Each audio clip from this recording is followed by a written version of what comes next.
I couldn't mention there is actually a way which exists to blunder in this position. Yeah, like it's the position was somewhat between like slightly better and much better. We were, I mean, during the most of the game, the biggest part. So perhaps I could play something like b4 after a3. Yeah, just more a direct approach, and I think it would be like I wouldn't rule it like as crushing, but very promising. But I guess after b3, I mean, okay, this provides some more chances for black to hold, but still it's pretty one-sided.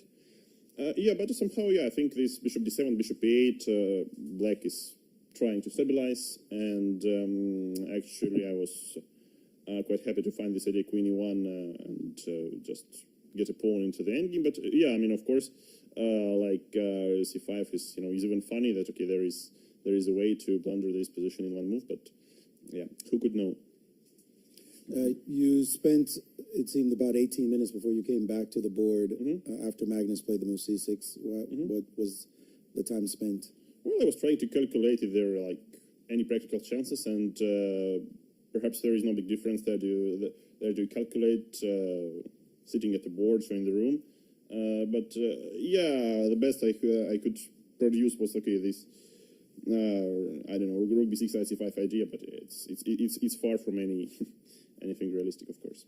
After you played c5, how long did it take to occur to you that c6 was possible? Until it was played, okay, I was quite happy, but I somehow thought that c5 bishop b5 is mandatory, but I mean, yeah, okay, so that's also the problem that c6 idea never works while my pawn is on c4.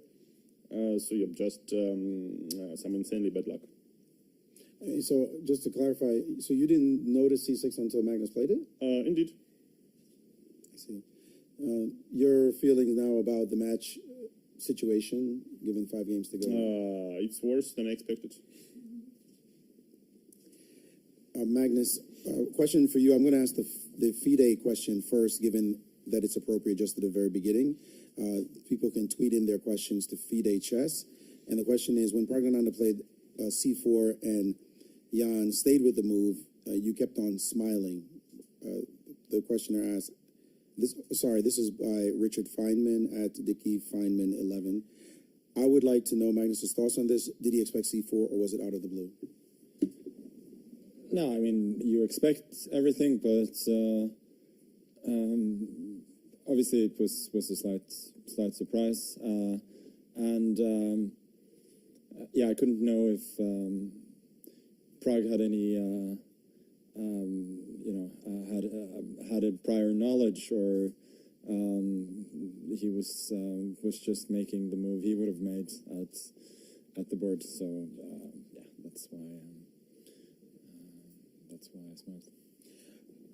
Now, some questions. You must have been genuinely shocked when you saw the move c5 appear, and you saw you could play c6. Yeah, it was pretty absurd. So I thought I was doing fairly okay, and then knight e5 followed by knight g4 was actually a blunder, since I hadn't seen queen e1.